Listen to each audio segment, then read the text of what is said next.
Radiopirate.com. Enfin, pirater, c'est légal. Radio Pirate.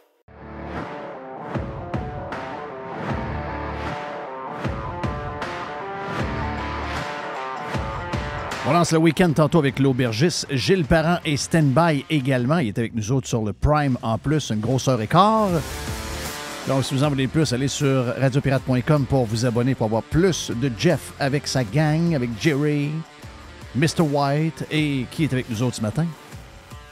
Ben, en fait, ce matin, il est arrivé même avant moi, et il est resté avec nous ce midi. Mon chum, Jay the Pilot. Jay, t'es salué, my friend. Yes. Et tu nous parles de... Ben, tu m'as envoyé quelque chose de assez déprimant. C'est-à-dire que quand on regarde... Et c'est CNN Travel qui sort cette affaire-là. C'est le pourcentage de vols qui sont retardés à travers le monde, dans tous les aéroports du monde. Et c'est 2 aéroports canadiens qui mènent, en fait, dans le top 10 mondial. Les 3 aéroports majeurs du Canada sont dedans. On veut saluer Justin fucking Trudeau et toute la machine de fonctionnaires, de gang de pourris. Donc, c'est YYZ, c'est Toronto Pearson qui est numéro 1 pour le nombre de vols. 52% des vols sont en retard. Fait que tu as une chance sur 2 de manquer ta connexion, grosso modo. Là. Exact. C'est épouvantable. Ça te tente d'aller à Toronto. Trudeau, c'est 48%. Francfort est à 44%. Donc, on passe de 48 à 44, puis après ça, bon, tu as Lisbonne, tu as Gatwick à Londres, tu as Charles de Gaulle, tu as Munich, Manchester Airport, on a Athènes et Vancouver au 10e. Donc, toutes les autres sont toutes d'un délai, là. Il y en a, là. Il y a moins, je me trompe-tu, dans les aéroports majeurs, on pourrait dire quoi, 150 aéroports majeurs, 200 aéroports majeurs? Oui, environ. OK. Oui. Donc, dans le top 10, les deux...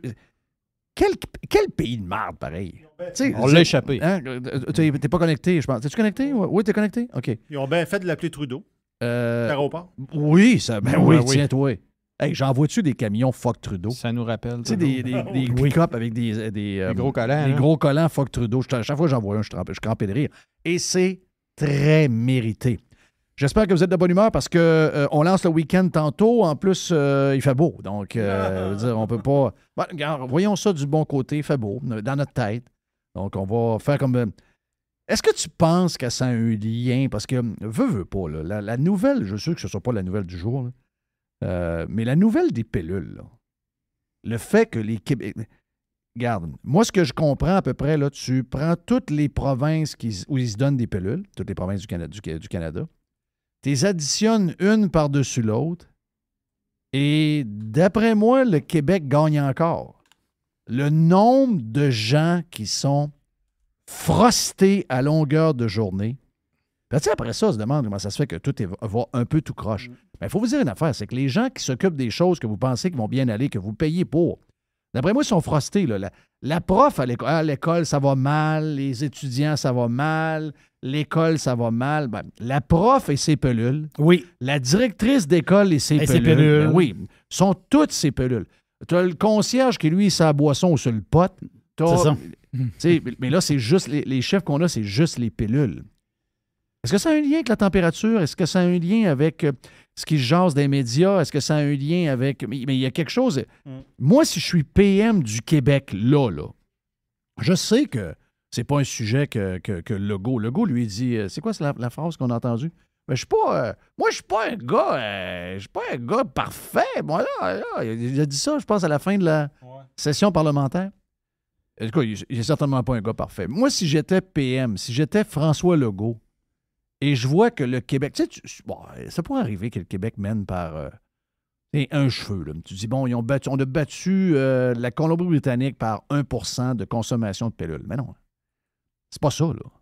C'est les Bruins de Boston qui ont 115 points, puis le Canadien qui en a 50. Le deuxième, là, c'est le Canadien à 50. C'est premier 115 points, deuxième 50 points. C'est exactement ça là, qu'on a. Là. Mais moi, je vois ça, là. Puis veut pas. Je me dis d'abord, là, on va laisser la langue tranquille. On va laisser les changements climatiques tranquilles. On va passer à autre chose. On va arrêter, là. Là, on va se concentrer sur... C'est pas la première fois que je le dis. On va se concentrer pour remettre du bonheur dans la place. C'est pas normal, ça. En réalité, c'est pas normal. Mais non, c'est pas normal. C'est pas normal. C'est des bonbons en grandeur. Là. Parce que tu as 3 catégories. Tu as les antidépresseurs. On parle de plus le côté dépressif, choses comme ça. Les antipsychotiques, il y a plein d'affaires là-dedans, mais en réalité, beaucoup d'anxiété, hein, c'est ça. Bipolarité, peut-être pas attendre même. Bipolarité, anxiété, puis tu as les psychostimulants. OK, c'est ça. C'est ça, les psychostimulants, c'est... Ça, c'est pour l'hyperactivité. Là. OK. Pour calmer, pour les calmer. C'est ça. Les jeunes. Ouais, il faut les calmer. C'est plaisant dans la classe. Là, tu as un petit tannant. Un peu, là. Tu as un petit tannant qu'il faut calmer. La prof, elle a d'autres choses. Elle sa dépresse. Puis sa bosse, elle sa dépresse aussi. Là. Ça a l'air que dans des bureaux, là, tu sais, les gens se regroupent dans la cuisine, un bureau le midi, parce qu'il y a des gens qui sont de retour au travail au bureau. Ils s'échangent les pilules? Non, mais ça ne change pas les pilules, mais dans les discussions, ça parle de « Ouais, puis toi, comment ça va avec ton gars? » Là? Mais moi, là, j'ai diminué sa quantité le matin. Ce que j'ai fait, c'est que j'en prendre une le midi.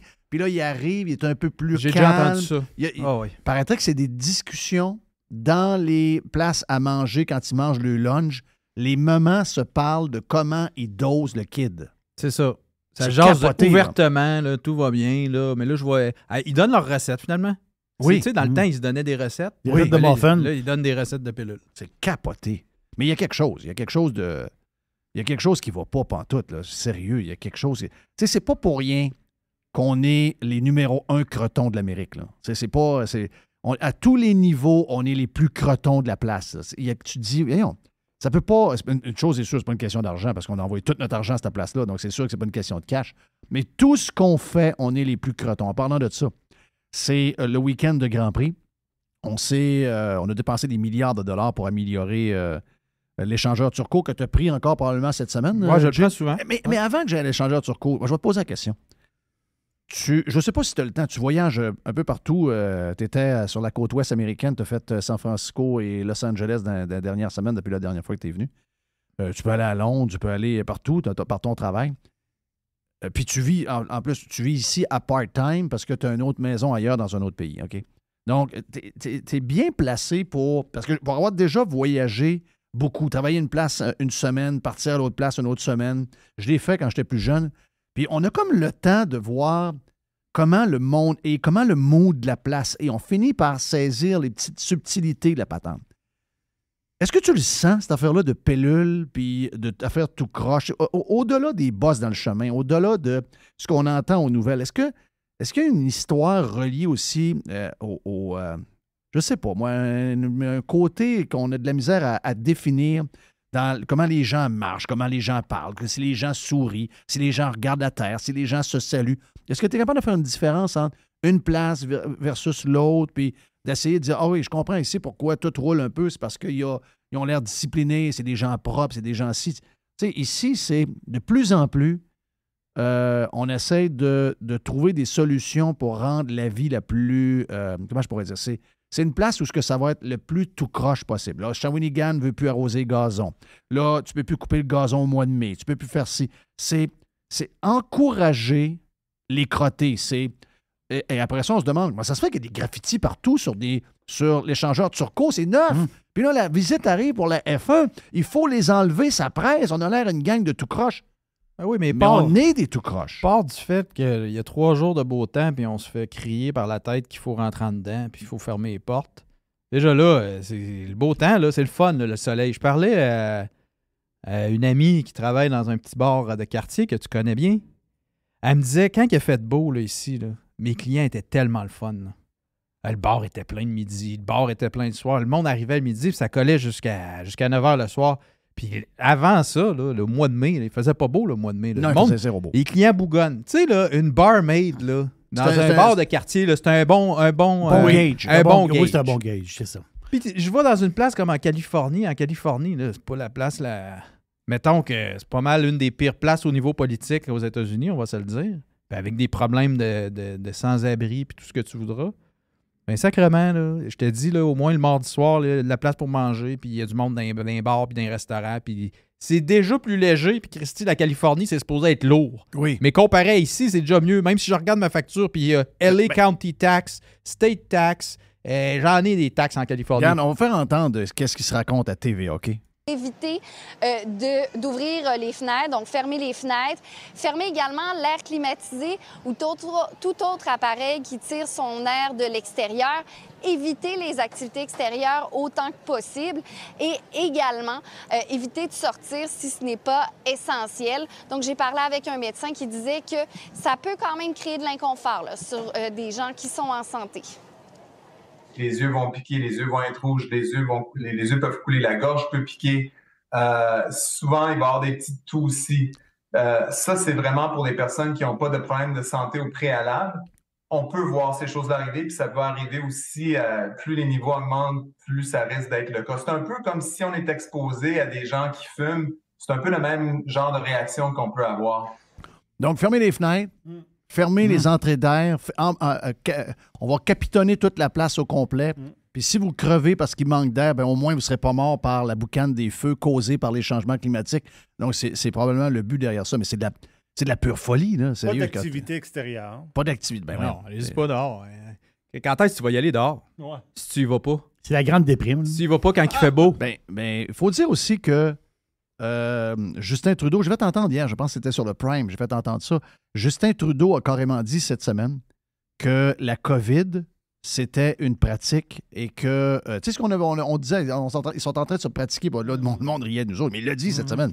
Il dit, on s'est pratiqué pendant la COVID et on va utiliser ce qu'on a fait pour les changements climatiques, donc on sait quoi faire. Pour moi qui le dis, là, j'ai l'audio. C'est pas un audio fait par l'intelligence artificielle, c'est un audio qui a été vérifié. Et vraiment, il a dit ça devant des gens qui étaient des supporters, je ne sais pas trop quoi.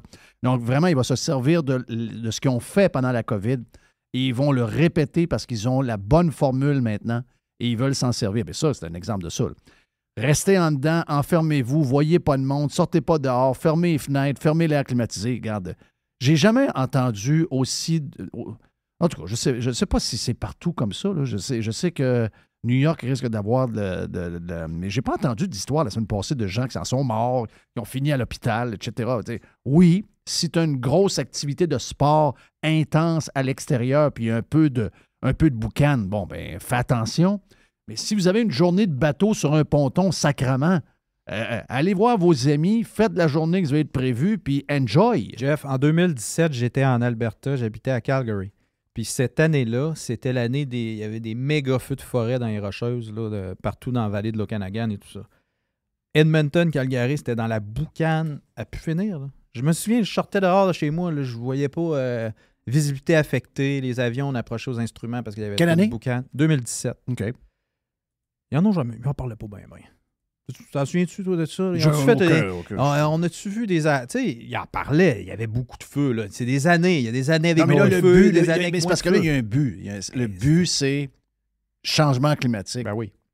On coupe les voyages. On coupe les chars. On coupe la viande. On diminue votre chauffage de maison. C'est tout. On gère ta vie. Il y a une technique pour nous amener quelque part dans un très, très proche futur.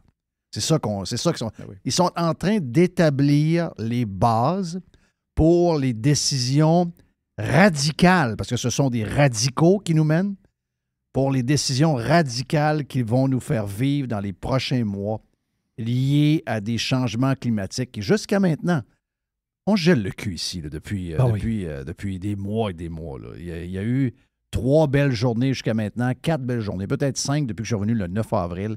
C'est une température de marde, OK?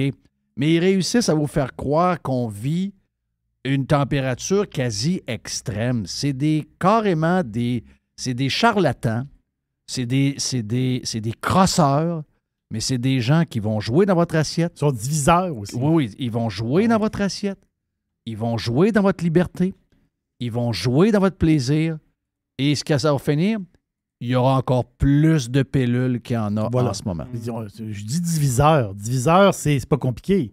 Diviseur, c'est moi, je vais faire un feu chez nous le vendredi soir, prendre une petite bière sur le bord du feu.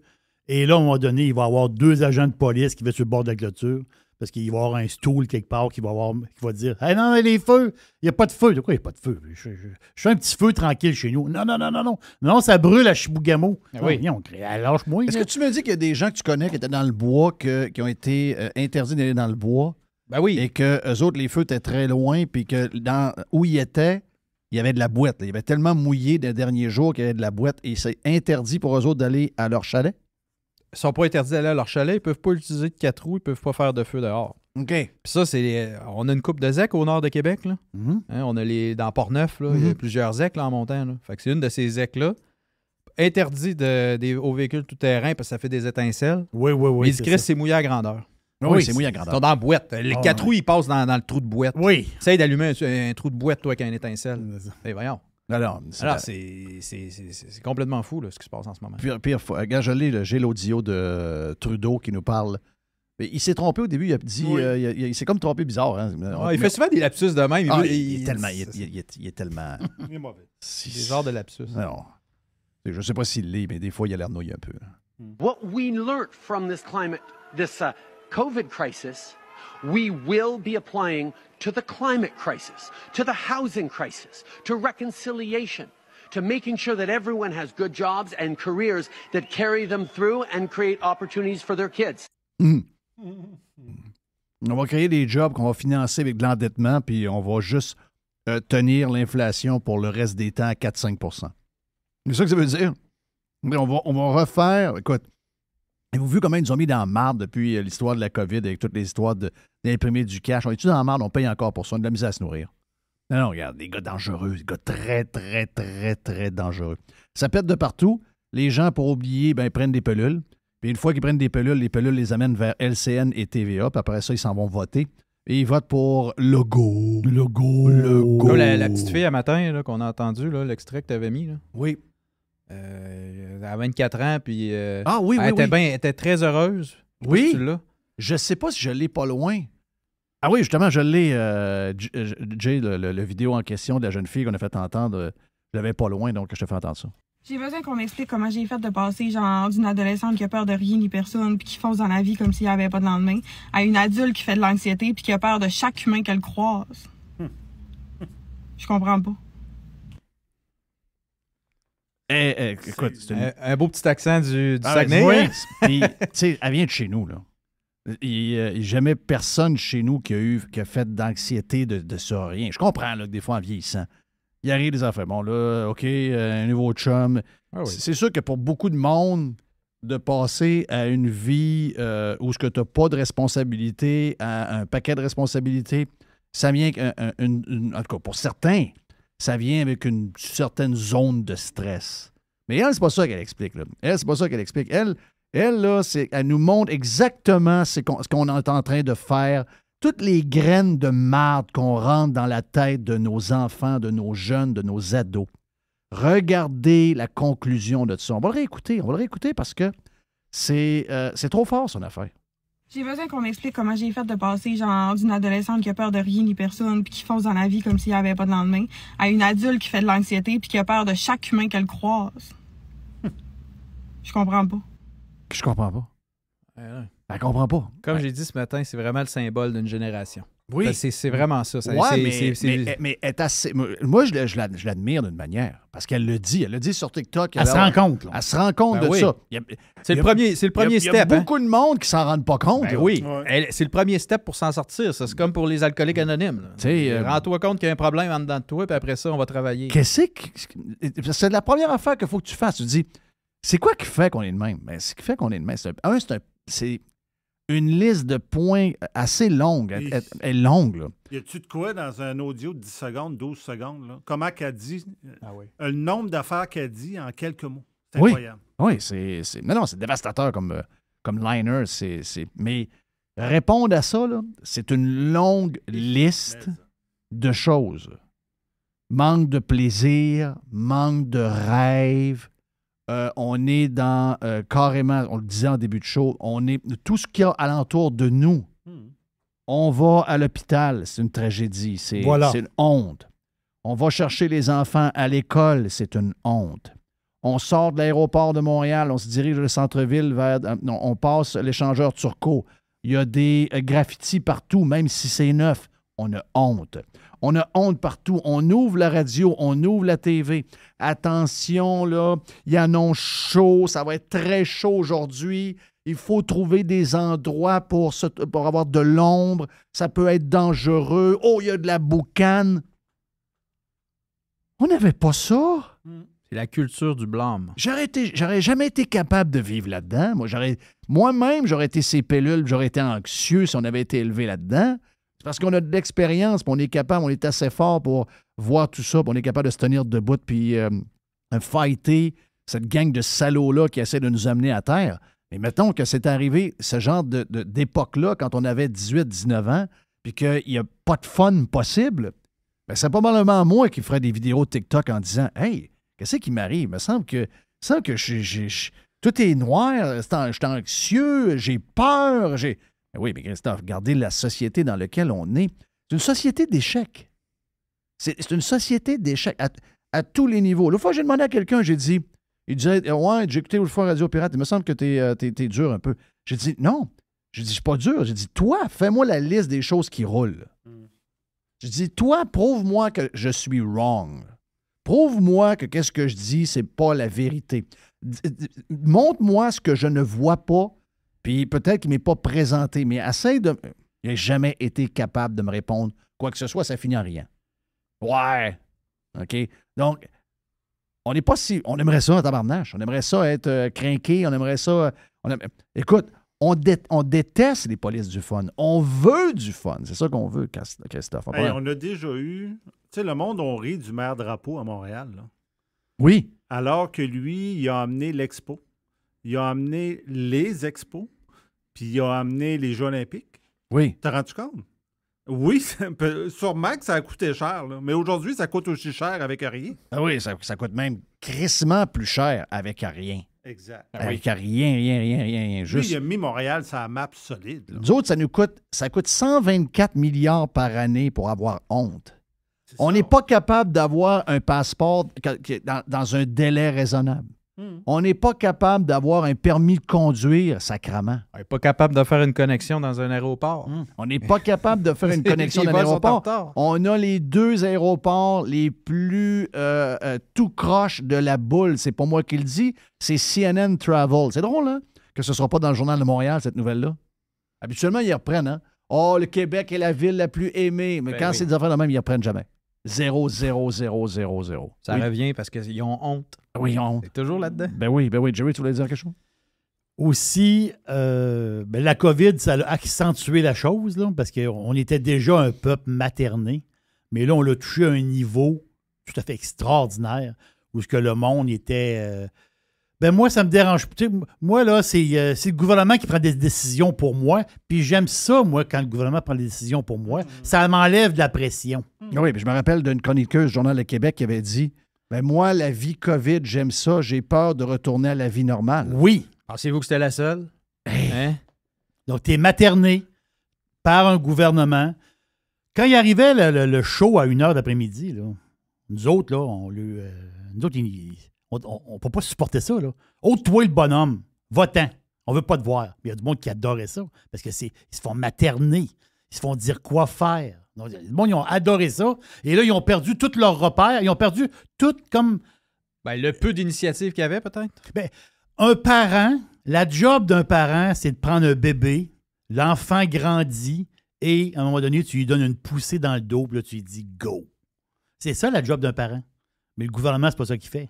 Le gouvernement, lui, il te garde, il te ramène, il te contrôle. Ça veut dire qu'il contrôle ton âme. C'est ça qu'il fait. Oui, c'est ça qui est grave. Thank you, man. Gilles est prêt. Gilles est prêt pour le 2 pour 1. Gilles, il est en feu. Gilles est en feu. Il était prêt dans le prime. Il était prêt dans le prime. Il va être avec nous autres tout de suite après la pause pour le 2 pour 1 avec Gilles. Puis on vient dans un instant ici même sur Radio Pirate Live. C'est toi. Fait beau! Et si vol. C'est-tu gris, hein? Ça aide pas bien, ça, là, la température. Ça aide 0, là. Jeff Fillion. Ladies and gentlemen. This is radiopirate.com. Et la vie est un combat. On a, regarde, l'important. Le plus important, c'est le lancement du week-end avec l'aubergiste dans quelques instants. Yes. Puis, est-ce que l'aubergiste est capable de nous donner du beau temps? Est-ce que tu es capable, avec la bouteille de vin, d'amener du soleil pour la fin de semaine? Moi, j'ai quelque chose pour oublier le mauvais temps. Ah, OK! C'est deux bouteilles au lieu de... Ouais, c'est ça. C'est un beau complet, t'es correct. OK, donc, l'aubergiste dans quelques instants. Mais juste avant, c'est le 2 pour 1 avec Gilles Parent. Le 2 pour 1 avec Jeff et Gilles Parent vous est présenté par Unidem, votre solution en matière de désinfection des jouets pour votre CPE, garderie, école ou hôpital depuis 20 ans. Parce que la désinfection doit être une de vos priorités. Plus de détails à unidem.ca. On a fait un genre de 45 minutes, 1 heure sympathique sur le Prime avec Gilles un peu plus tôt. Une heure et demie, tu veux dire? C'est quasiment 1 heure et demie. Hein? C'est un 5 minutes qui dure 1 heure et demie, ça donne. Oui. Mais t'as encore avec tes points, puis t'as dit, gars, on parlait de ça, finalement, on n'a pas Je pense que c'est intéressant. Jay Despalat est là, donc tu connaissais Jay. Puis on parlait tantôt de Air Force One, mais avant, tu veux commencer avec les vélos électriques. Oui, je vais te parler de vélos électriques 2 secondes. Des petites notes là-dessus. D'abord, te dire que c'est un succès. J'en ai déjà parlé, c'est un succès à Québec. Je l'ai pris plusieurs fois, puis là, j'ai réussi à... Ça, tu parles de la patente de location, là? Il neige quasiment dehors. Excuse-moi. Je vois ça tomber de côté. J'ai dit, faut pas que je parle de météo, mais je vois ça tomber, de la pluie de côté. Donc, je reviens au vélo électrique. C'est que puis je me suis... Le système j'ai compris hier, écoute, je suis un peu niaiseux, là, mais c'est vraiment un transport. C'est pas il offre pas des vélos pour se promener en ville. Tu vas à une place, tu le mets ailleurs. C'est le même que le système est pensé. Donc, c'est pour ça le 30 minutes. Moi, je le prenais à 5,25 pour un 30 minutes, puis à 29 minutes, tu le remets dans le rack un peu partout, puis c'est correct, tout est réglé. C'est 5 piastres, je trouve ça bien parfait. Puis les vélos sont neufs, puis ils vont bien. Parfait. Alors là, maintenant, ce que j'ai fait, j'ai pris 30 jours, 30 piastres, 30 minutes. Mais le principe... 30 jours? Pour 30 jours, une période de 30 jours. À chaque fois que tu le prends, c'est 30 minutes. Puis ça coûte... c'est 30 minutes, 30 jours, 30 piastres. Fait que c'est 1 piastre pour 30 minutes. Si tu le prends tous les jours. Mais non, le principe, c'est bien mieux que ça. Parce que si je le prends, mettons, je prends le vélo 29 minutes, je le mets dans le rack, j'en prends un autre à côté, je repars un autre 30 minutes, c'est limité. Oh. Là, c'est ça, il faut comprendre. Oui. Fait que si je le prends 4 fois dans la journée, puis je dépasse pas mon 30 minutes, je suis comme dans mon mois. OK, t'es dans ton illimité. Je ne peux pas dépasser 30 minutes. Ah ouais. Mais dis pas, tu peux pas en prendre un autre. Non, c'est ça. Je donne un truc au Tu peux faire 8-30 minutes d'une journée. Là. C'est ça. Il y avait... de vélo. C'est ça. En 2022, il y avait 400 vélos au Québec. Cette année, il y en a 700. Puis l'an prochain, il va y en avoir 1000. Donc, ce qu'on a fait maintenant, on est à Haute-Ville surtout. On s'est approché, on va jusqu'à l'Université Laval, en Haute-Ville. Puis on descend en bas, Saint-Joseph, dans ce coin-là, puis Limoilou un petit peu. C'est qui fait ça, la ville, ou il y a une compagnie privée? Ben c'est ça, je voulais te parler de ça. En fait, c'est Avélo à Québec. C'est une compagnie c'est le RTC qui gère ça. Donc, c'est vraiment la gang du RTC. L'autonomie d'un vélo, je vous donne quelques infos de base, 70 km d'autonomie. Quand vous arrivez, vous pesez sur le petit piton, vous le voyez. Si la batterie elle a une seule coche, tu prends l'autre à côté. Sinon, tu ne feras pas long. Là. Non. Fait que tu es capable de faire ça. Après ça, ce que j'ai su, parce que j'ai croisé, puis je me mets, j'ai vu un camion à vélo. Comment ça marche? J'ai dit que, mettons, il y en reste 3 sur un rack de 40. Bien, nous autres, on se promène, on le sait. Avec l'informatique puis le système, on sait qu'on en déplace. Fait qu'eux autres, s'ils savent qu'il y a une demande très forte et qu'il n'en reste plus à Haute-Ville, mais ils vont en déplacer. Où ça marche pas, ils les déplacent. Parfait. Le vélo, c'est un vélo qui est fait au Québec. Ça, je ne savais pas, puis j'ai dit, crime, je vais parler de ça à Jeff parce qu'il est fabriqué au Saguenay. Oui, c'est la même gang. C'est la gang qui a lancé Da Vinci, effectivement. Juste pour vous dire que Da Vinci, quand ça a été lancé, c'était en 1987. Ben, c'est sûr qu'ils ont été... Les vélos de Montréal, là, les premiers vélos loués, c'était Da Vinci parce qu'ils font des vélos très solides. C'était 2 étudiants qui, à l'époque, avaient comme travail de classe à faire une création, puis ils ont créé ces vélos-là. Ils ont fabriqué jusqu'ici, parce que c'est un beau succès, c'est pour ça que je l'ai parlé, c'est Saguenay, mais aujourd'hui, les vélos comme on a à Québec et comme Montréal a, ils en ont fait 90 000. 90 000 en libre service dans des villes, mais ils sont où? Ils ne sont pas juste à Québec, ils ne sont pas juste à Montréal, ils sont à Toronto, ils sont à Londres, à Barcelone, à Monaco, à Dubaï, à Rio de Janeiro, Honolulu et Aspen. D'ici l'an prochain, ils vont en avoir fait 150 000. Wow. C'est un succès retentissant pour la gang de Vinci qui est... Je savais pas que De Vinci ou... C'est pas c'est De Vinci. De Vinci, oui. C'est les vélos de route là, connus. Là, c'est des bons vélos, ça? Oui, bien, ils font plein de choses. Ça, c'est la division publique. Ouais, exact. Mais il y a la division location, puis il y a la division très haut de gamme. Mais je savais même pas que c'était des vélos québécois, ça. Moi non plus. Moi, je le savais parce que... t'es de là. C'est ça, exact. Exact.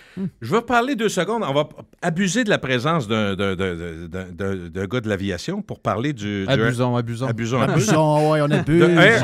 Je vais parler le Air Force One parce que c'est une bebelle. C'est drôle, récemment, si vous vous rappelez, quand je suis allé à Prévost, je vous ai parlé du Autocar One qui existe depuis Obama. Il avait demandé d'avoir un autobus parce qu'il y a d'autres dérivés de ça. Mais c'est assez fou. D'ailleurs, cette semaine, Jerry était très content de voir que Lou Combs, avec sa femme. Oui, sa femme était posée devant l'autobus. Devant l'autobus à Luke. Et qu'est-ce que c'est l'autobus? Prévost? Ben oui. Je vais vous faire rire parce je pense qu'on est tous comme ça. Comme je suis allé là, j'ai parlé de ça, j'ai été impressionné par l'usine. Là, je suis rendu que tous les estis d'autobus que je vois à Québec, je regarde c'est quoi. Là, je suis déçu, c'est un MCI. MCI, c'est canadien quand même. Il faut que ça paraisse depuis longtemps. Après ça, pas Vauxhall, mais il y a un nom comme ça. Là, tu parles de la gang de train, celui qui va faire la gang de la Belgique. Oui, c'est ça. C'est pas Vauxhall, mais c'est un nom comme ça qui ressemble beaucoup à ça. Qui brille souvent, là. Les Nova? Novabus? Non. Ça, c'est la non, gang... Nova, c'est encore Prévost. C'est Prévost qui est propriétaire. Ben oui, absolument. C'est Volvo. C'est Volvo, dans le fond. Volvo, mais en tout cas... Oulen, quelque chose. La bombe est partie en Suisse, à côté du lac, puis il est revenu, et il voulait avoir ces autobus-là. On sait de quoi on parle, là? Absolument. Parfait. OK, voilà pour ça. Le premier Air Force One en 747, tel qu'on le voit aujourd'hui. Vanoul, voilà. C'est ça. Bon. Pas Vanout. Vanoul. Non, c'est ça. Mais remarque, le café au Vanout est quasiment cher qu'un Vanout. Y a-tu encore Vanout? Ça existe-tu encore? Oui, il existe dans les épiceries. Vanout, c'est Vanout, ça existe encore. Dans les épiceries, il y a du café Vanout tant que tu veux. Je pensais qu'il y avait... C'était acheté, ça. Des petits commerces, je ne sais pas. Donc, le premier 747 a été commandé sous Ronald Reagan, puis il n'a pas été livré tout de suite. Il est entré en fonction en 89. Ça. Mais il y avait des Air Force One avant. Il faut comprendre qu'il y en a eu des... Parce que c'était d'autres modèles. C'était d'autres modèles. C'était le Boeing 707 pendant longtemps, 25 ans. Le SAM, comment il s'appelle? Le SAM 2007? Ouais, 707, c'était JFK, il avait ça. OK. JFK se promenait là-dedans et les autres avant les Reagan. Autres, jusqu'au père Bush. Parce que c'est le père Bush qui a commencé à avoir le 747-400, si je ne me trompe pas. Absolument. Donc, ce véhicule-là pendant 30 ans, ça a été le Boeing 707. L'Air Force One, qu'est-ce qu'il faut savoir? Moi, ce que je ne savais pas, là, que la plupart des avions, ça, tu vas me dire, si je me trompe, tu m'arrêtes. Hein? On me dit que la plupart des avions, c'est entre 35 et 37 000 pieds quand ils volent sur de la transatlantique. Le Air Force One va toujours à 45 000 pieds. Ouais. Il vole à 45 000 pieds, donc il n'y a jamais personne d'équivalent. Il est là. Ensuite, il peut voler... Est-ce que c'est dangereux d'aller à 45 000 ou à 50 000? L'avion est fait pour ça, je pense. Non, il n'y a pas de problème. Pas vraiment de problème? Non. Okay. Non. C'est les moteurs qui sont plus puissants qui le permettent de monter jusque-là. Okay. Mais quand on dit plus puissant et différent, tu vois, Jeff, les stats sont impressionnants. Il vole une vitesse habituelle de 1045 km/h. Moi, je connais pas ça, mais ça me semble 100 km/h de plus que... c'est standard pour un 747 parce qu'un 747, ça va super vite. C'est un avion qui vole on est en Mach, là, Mach 0.84, là, ça se fait facile en 747. Quasiment Mach 1. Ouais, 84% de... La capacité de vol, le plus long vol qu'il peut faire, il peut se rendre facilement à 13 000 km de distance. Ça semble être beaucoup. Ouais. Est-ce que je me trompe? C'est la moitié de la Terre. Grosso modo, c'est tous ces avions-là, c'est ultra long range. Un stop, puis tu fais le tour de la boule. La tank, moi je connais pas ça, mais la tank, c'est 54 000 gallons. On dit que tu peux faire du millage pas mal avec ça. C'est pas pire. C'est beaucoup d'arbres. Beaucoup d'arbres. Et l'avion, le Air Force One, peut être rempli à 20 000 pieds. Ils peuvent le remplir en vol. Donc, s'ils ne doivent pas, ils le remplissent en vol. C'est sur le devant. En tout cas, je ne vous donnerai pas le détail, là, mais je l'explique. Il rentre avec un autre avion, il plug son... Fait qu'il peut rester, mettons qu'il y a une crise, il peut rester en vol pas mal longtemps. Pas mal longtemps. Il sort le morceau des culottes, il plug sur l'autre avion, puis il pousse. L'appendice! C'est toujours impressionnant, même quand ils le font sur des petits F-18. Ben oui. Ou oui, c'est ça, la genre de patente, ça permet... Vous imaginez que la sécurité pour un avion comme ça, d'abord, quand je vais vous dire le prix des 2 nouveaux qui s'en viennent, vous allez comprendre pourquoi c'est cher de même. Il y a des caméras fantômes sous l'avion, puis ces caméras-là permettent, juste pour vous... Ça donne rien de donner toutes les stats parce qu'on se perdrait. Mais pour que vous compreniez, s'il vole à 45 000 pieds, la caméra permet d'identifier une plaque minéralogique sur une route à Los Angeles. Wow. C'est inimaginable, la force de ça. Ils peuvent facilement... C'est un avion. Donc, juste cette caméra-là, tu imagines comment ça peut coûter. Il coûte à rouler quand eux autres, l'équipe est dedans, puis l'équipe technique, puis il y a même des médecins, puis tout ça. C'est 206 000 US de l'heure. Quand ils volent. Pour le faire voler avec les employés. Je veux juste donner un comparable. Parce que 206 000, ça, c'est le coût d'opération de l'heure. Ben, pour vous donner une idée, un Global Express, là, un des plus gros jets privés, on connaît le Bombardier Global Express. Très beau, d'ailleurs. Que des richissimes comme, mettons, Guy Laliberté ou différentes autres compagnies. Guy Laliberté, c'est le gars qui se fait cuire des popsicles. Des popsicles sur son charcoal. Oui, ça, c'est Frog. Il est sur un trip de grenouille, c'est passé. Là. Il est sacrément. C'est un trip de grenouille. Ben, c'est lui qui vendait des bouteilles d'eau à 7$ pour sauver la planète? Oui, il y a une partie même. Oui. One Drop. Oui, One Drop. Et d'ailleurs, sa carrière a fait One Drop ou deux. Là. Mais un Global, là, c'est 50 000 $. OK. C'est quand même des sous. Je dirais entre 35 et 50 000 $ de l'heure à opérer. L'autre, c'est 206 000. Mais c'est cher. Parce qu'un jet privé, un petit jet privé, je le sais parce que j'en ai vendu des charters de privé là, dans une autre vie. Puis des charters de privé, mettons, un petit jet, là, dans le temps, là, je remonte là, 15 ans. Là. Des charters le plus petit jet, là, celui que tu peux pas te lever de bout, là, tu rentres dedans, un petit Cessna Citation, par exemple, là, ben, c'est 7 000 8 000 $ de l'heure. Hey. Fait que là, après ça, grossit l'avion. Ça peut monter pas ça pire. monte vite, hein? 200 000, on le trouve. Là. Donc, c'est 206 000 US $ pour le Air Force One. Il y a 2 copies tout le temps. Là, pour des raisons de furetage, c'est-à-dire tu sais pas si le président est dans lui ou dans l'autre, il fonctionne tout le temps deux. Ils volent les deux. Alors, c'est pas un vol, puis l'autre, on prendra l'autre demain. Là. C'est quand il est en fonction, les deux sont en fonction. C'est un avion qui est blindé. C'est un câblage complet blindé. Il y a des brouilleurs de radar. Il y a des leurres électromagnétiques, ce qui fait qu'il n'y a pas grand-chose qui peut atteindre cet avion-là. Il est à l'épreuve d'une attaque nucléaire. S'il y avait une bombe nucléaire, la carlingue est faite pour pas qu'à l'intérieur, il soit touché. Donc, ça coûte 2-3 piastres aussi. Et quand il y a une visite présidentielle, ce qui n'est pas si fréquent, mais ça arrive, le 747 sur le tarmac s'arrête toujours avec le côté gauche tourné vers le public et les officiels, côté où la porte principale de l'appareil. Donc, ça permet d'améliorer la sécurité parce que c'est de l'autre côté que se trouve le bureau du président, le salon et la salle de conférence. Donc, tu n'es jamais, pour les cibles, des gens qui voudraient cibler des snipers, par exemple, du côté de la porte, ils vont ouvrir la porte avant. Puis, c'est pas accessible visuellement de l'autre côté. Lors des déplacements, on dit que la logistique présidentielle implique que le 747 soit précédé par un convoi aérien tout le temps. Quelques avions cargo qui sont là avant, qui transportent la limousine présidentielle, Cadillac One, c'est le même qu'on l'appelle, ou The Beast, c'est comme ça qu'on l'appelle aussi. Je savais pas ça. Une limousine similaire de secours. Il y en a 2 aussi. Fait que tu sais pas, il y en a 2. Il y a une couple d'escalades qui débarquent aussi. Oui, ça, c'est à part. Ouais, mais là, les Suburban et les escalades arrivent. Mais ils traînent tout ça. Quand tu dis les avions cargo, c'est quelques avions cargo qui traînent tout le stock. Puis il y en a, vous allez voir, pas mal. Il y a des hélicoptères présidentiels qu'on appelle les Marine One. Oui. Qui sont aussi blindés, fait que c'est des hélicoptères qui pèsent une tonne. Il y a un autre avion présidentiel de secours, un 747 VC-25A ou un Boeing C-32. Toi, tu sais peut-être c'est quoi? C'est les noms militaires, c'est les pendants. C'est un avion civil, le pendant militaire, il donne toujours un autre terme. Et quand l'avion atterrit, ça, c'est pas une surprise quand on pense à la sécurité, il n'y a aucun personnel de l'aéroport qui s'approche de l'avion. Ils ont tout leur monde. OK. Fait qu'ils font descendre, tu sais, fait que c'est toujours des gens liés à la CIA ou à la sécurité du président. Donc, maintenant, il arrive ici à Québec. Il n'y aura pas le gars avec le flag. Il y a des gars qui arrivent la veille puis qui disent aux gens, regardez, vous tassez, c'est nous qui prenons le contrôle de la patente. Exactement. Donc, il n'y a personne qui fait ça. Okay. Après ça, quand il arrive, là, le président est embarqué dans le Cadillac One, qu'on appelle The Beast. Est-ce que tu imagines la logistique de ça? Tu sais, mettons, OK, on s'en va en Pologne. Oui.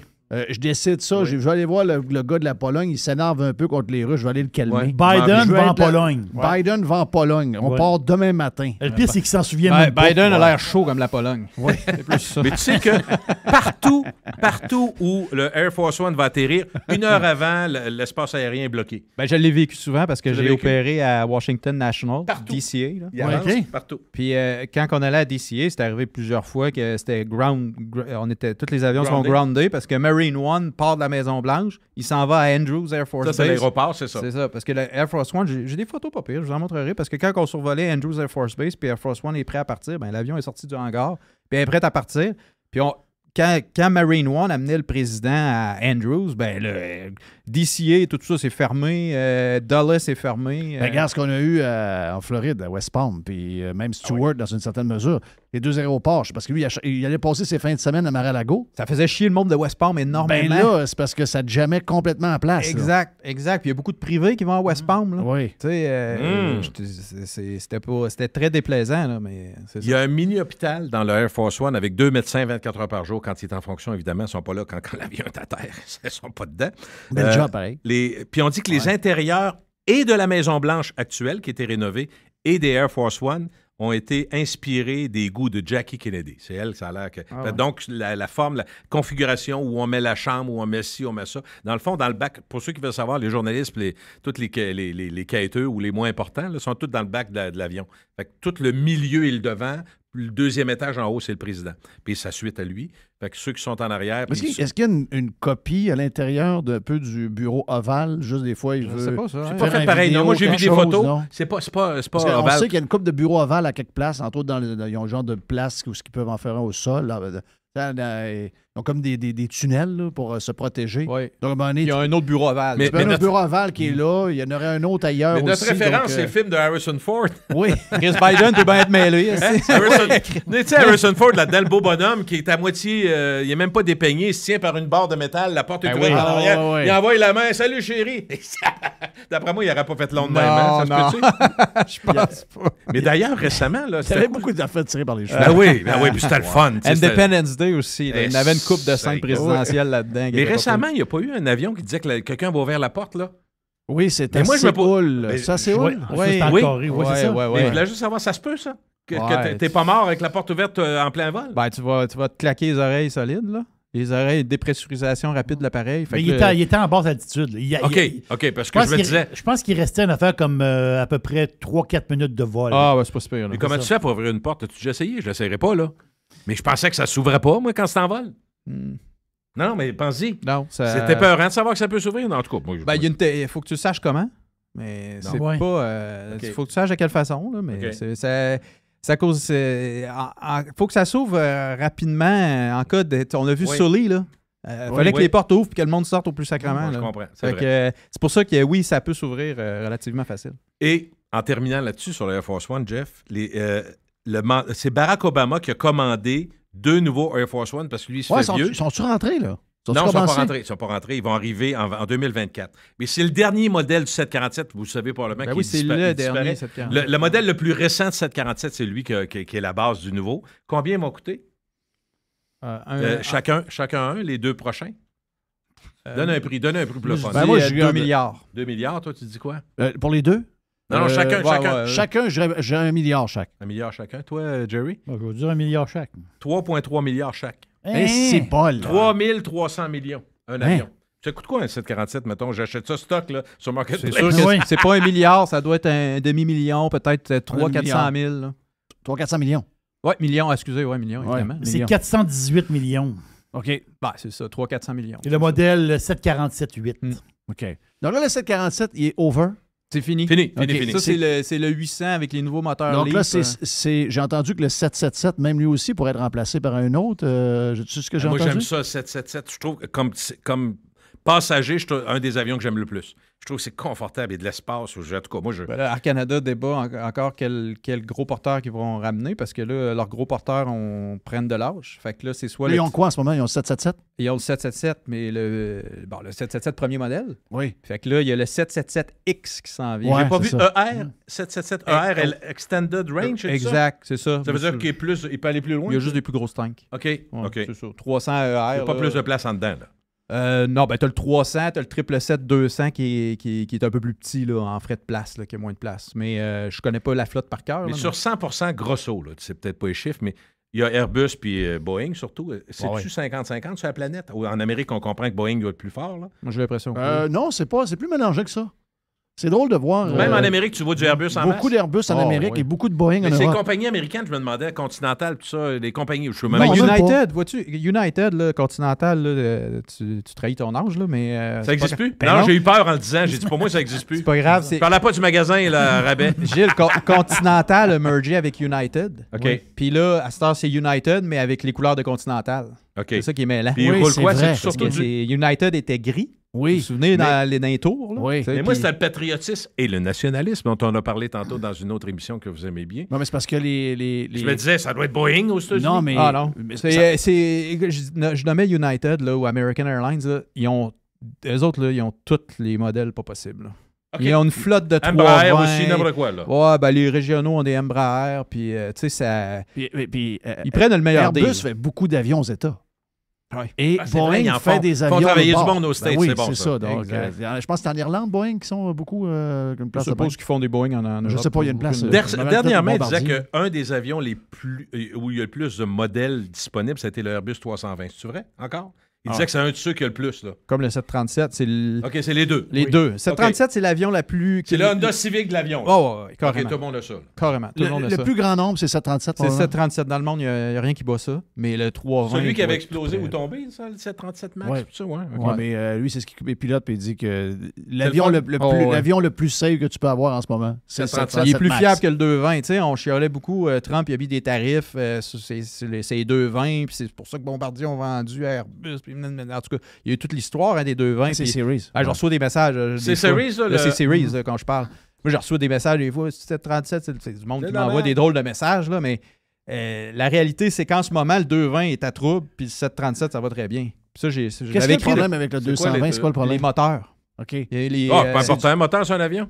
Pratt & Whitney. Pratt & Whitney, ils ont des excellents moteurs, mais ils ont fait un moteur spécial pour cet avion-là. Qui est à trouble. OK. Qui est à gros trouble. OK. Quand je dis trouble, c'est à cause tu peux perdre un moteur. Ben c'est pas la fin du monde, ça peut arriver fréquemment, mais les flottes comme Air Canada, là, il faut tout qu'ils fassent des révisions de check-up sur les moteurs. Fait qu'il y a une partie de la flotte qui est grandée. Je sais pas Delta, parce qu'aux États-Unis, il n'y en a pas beaucoup. C'est juste Delta qui en a. OK. Présentement. Puis Breeze qui ont une commande de 220 aussi. OK. Mais c'est comme n'importe quel avion au début. Là, un avion qui arrive, il y a toujours des ajustements, des petites patentes à faire. Boeing, ils en ont craché. T'as-tu un genre de petit sujet de 5 minutes? Juste pour sortir. j'ai peut-être deux petites affaires. Parce que c'est toi, il faut qu'il parte. Moi, je te C'est léger. Non, mais deux petits sujets légers.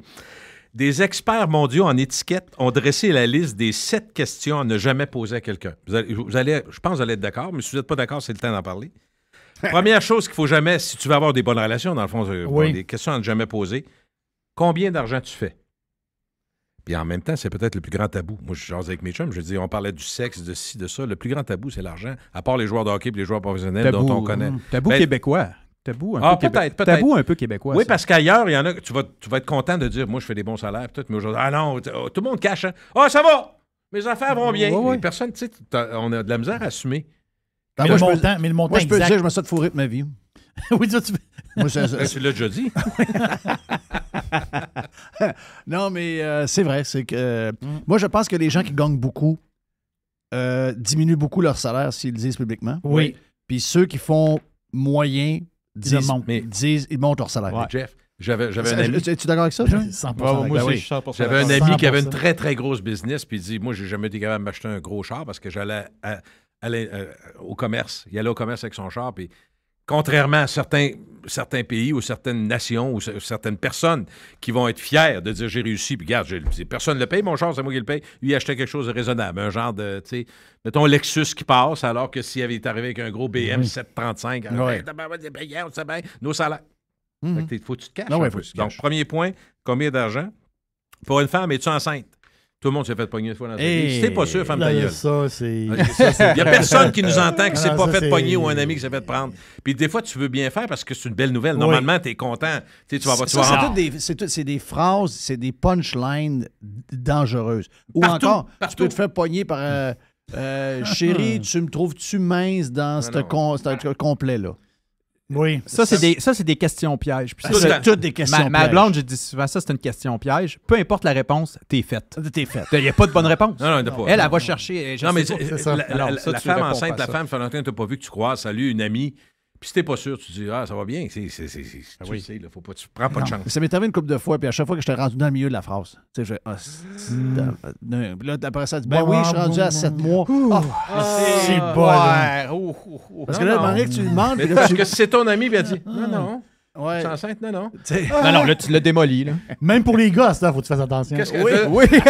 C'est là que tu prends ton cellulaire. Excuse-moi, ça sonne. Oui, ça va, j'y aille. J'osais pas le demander à Jerry, tu sais. Faut que j'y aille. Moi, je suis une femme. OK. Autre question, ça a l'air qu'il ne faut jamais poser à quelqu'un. Comment ça se fait que tu es encore célibataire? Ça peut amener plein de réponses que l'autre ne veut pas donner. Puis ça peut sonner aussi. Christy, depuis le temps que je te connais, faudrait peut-être que tu fasses de quoi ou peu importe. C'est le genre de questions, ça a l'air qui peut créer un certain malaise. Pourquoi tu n'as jamais eu d'enfant?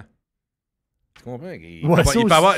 Parce que tu sais pas. Je suis pas capable. Ça se peut qu'on a fait 1000 tests. Ça se peut tout. Là. Mais t'en veux pas. Ah oui, non, mais moi, c'est ça mon histoire. On n'est pas capable d'avoir des enfants, moi et ma blonde. Mais je me fais poser la question tout le temps. Tout le temps. Donc, il y en a qui n'ont pas lu le communiqué. T'es encore jeune. Là, ça commence à avancer dans le temps, là, mais ça va. Mais je désarme la situation rapidement. Je dis, moi, c'est correct. Oui, c'est ça. J'ai 2 chiens. Eux autres, dans le fond, ce qu'ils disent, l'étiquette, c'est les points communs qui reviennent partout dans le monde. L'autre, après, crois-tu en Dieu? Si tu veux pas embarquer dans une discussion qui va te rendre mal à l'aise toi-même, commence pas sa religion, parle de d'autres choses. Mais moi, je suis d'accord avec ça. T'es pas obligé. Si ça te tente, vas-y. Mais alors, après ça, combien a coûté ta maison, ta voiture, tes études, les enfants, comment a coûté ta sacoche? Ce que les gens apportent, ce qu'ils ont. Si tu veux pas créer un malaise, t'es pas obligé de le poser. Moi, ça fait plaisir de le dire. Oui, Jeff, oui, c'est bizarre. Moi, ça fait plaisir de le dire. L'autre jour, il est descendu sa carte de crédit. Il dit, il y avait, je sais pas, 50 quelques items. Il dit, il y en avait un, c'était à moi. Oui. Il est tout défilé. Moi, je vis en pauvre, puis chez nous, je dépense à rien. Regarde, je dépense zéro, moi. Mais si tu passes, tu viens... Moi, en tout cas, quand je viens de Loretteville, je dis tout le temps, mais on est comme ça, nous autres, on n'avait pas d'argent à tirer par les fenêtres. Fait que... moi, je pense que ça part de là, parce que j'ai entendu toute ma jeunesse, on a toujours bien mangé, mais on avait un char magané, puis j'ai toujours entendu des histoires d'argent. Pas de gaspillage chez vous, hein? C'est ça. Il n'y a pas de gaspillage. Puis là, c'était tout le temps... on n'a pas les moyens. On avait beaucoup de stress sur le budget familial. On n'était pas... Les années 70, 80, début 80, c'était pas la... Écoute, il y a eu une grosse crise économique. C'était tough, là. Puis surtout, ma mère était obligée d'arrêter de travailler parce qu'elle a eu 2 jumelles qui n'étaient pas... mes sœurs, qui n'étaient pas attendues vraiment. Donc, on est passé de 2 salaires à 1 salaire. Donc, j'ai comme resté dans ce mood-là toute ma Christie de vie, puis ça m'énerve. Tu peux pas savoir. Mais c'est hors de mon contrôle. Mais en même temps, pensez pas que quelqu'un qui a réussi, qui a fait beaucoup, beaucoup d'argent, va aimer payer quelque chose plus cher que ça vaut. J'espère que non. J'espère. Ça fait partie de... C'est normal. Dernier petit point avant de vous quitter. Si tu veux pas avoir de réponse fausse ou tu veux pas créer un embarras avec des amis, tu poses pas la question avec combien de personnes tu as couché. Dans une discussion, parce que là... j'en connais qui sont très contents de le dire. Non, mais je sais. Mais dans une chambre de hockey, c'est toujours 47, là. Oh, oui. 63. Mais moi, j'en ai un qui m'a dit 360, là. Il en manque à 5 pour faire une année. Oui, quasiment. Une par soir. Une par soir, un an. Cette année. C'est ça qu'il avait dit. C'était 360. C'était quoi les vélos? 30 piastres, 30 minutes, 30 jours? Là, c'est 365. Et si Julien Raisin était ici, si Julien Raisin était ici, il dirait les pneus dont tu parlais. Tantôt, tu as parlé de pneus dans une autre émission, je pense. Tu aurais probablement pris des pneus qui ne sont pas pour toi. Tu aurais pris des BF. Goodrich. Des Goodrich. Salut. Julien. Hey, une joke, un punch. Julien Raisin. Salut. Goodrich. Moi, je l'aime, Julien Raisin. J'ai toujours aimé. Je suis innocent. Je suis simple de même. Il est simple. Il fait beau, Léon, regarde. Beau temps. Bon week-end, profite du beau temps. Gilles. À bientôt. Gilles Parent, 2 pour 1, c'est fait. On vient dans un instant. Le 2 pour 1 avec Jeff et Gilles Parent vous a été présenté par Unidem, votre solution en matière de désinfection des jouets pour votre CPE, garderie, école ou hôpital depuis 20 ans. Parce que la désinfection doit être une de vos priorités. Plus de détails à unidem.ca. I love it. Radiopirate.com. Radio Pirate.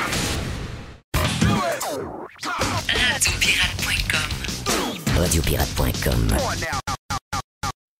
I'm Rick James, bitch. Tiens, voilà pour le 2 pour 1 et toujours stand-by pour l'aubergiste et lancer le week-end parce que nous autres, contrairement à plusieurs, on essaie de vous mettre un peu de fun dans la patente pour le week-end malgré la température annoncée. US Open en fin de semaine. Donc, US Open de golf. J'espère qu'il ne mouillera pas de même. Hein? Non, je pense pas. Je pense que même si on en a parlé dans le Prime, si la région de Los Angeles, c'est le pire temps de l'année pour visiter parce que c'est le June Gloom.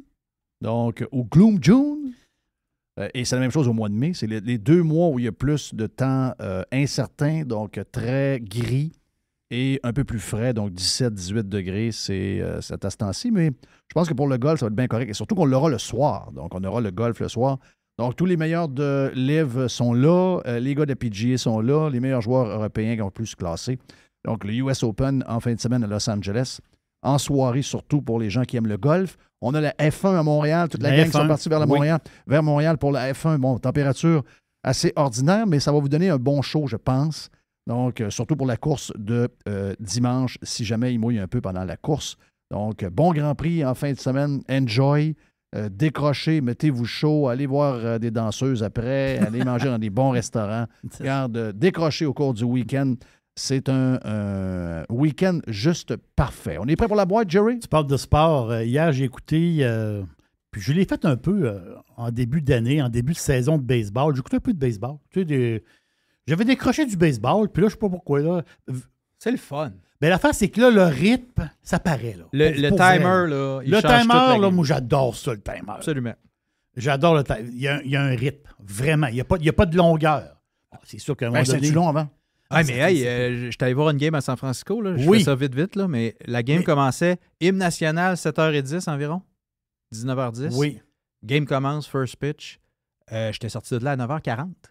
Très bon. Hey, et là, c'est parfait. C'est parfait. Oui. Ça va vraiment bien. C'est parfait. Tu as eu le temps de manger ta petite bouffe. Tu as eu le temps de prendre quelques bières. À un moment donné, il faut que ça finisse. Puis à un moment donné, le gars, il se gratte la poche. Le gars, il taponne. L'autre va y parler. L'autre arrive. L'autre patente. Non, à un moment donné, il faut t'accélérer la patente. Fait que je trouve que le baseball, sur place, ça va être extraordinaire, surtout dans un stade comme tu es allé. Là. On s'entend-tu que ça vaut la peine de prendre une bonne place aussi parce que c'est pas si dispendieux que ça. Combien t'as payé? 100$. 100$. Collé sur le premier but, 13 rangées en haut du premier. Ouais. Super spot. Super spot. 25$ dans le pit, mais en haut, c'est pas la même game. Là. En bas, là, j'étais dans la game, c'est solide. T'entends le bruit de la mythe, t'entends tout. Là. C'est le fun au bout. Mais tu sais, à la TV, c'est sûr que je fais d'autres choses en même temps que j'écoute le baseball. Là. Mais hier, c'était à la game Yankees à New York Mets. Puis c'était à New York. Oh!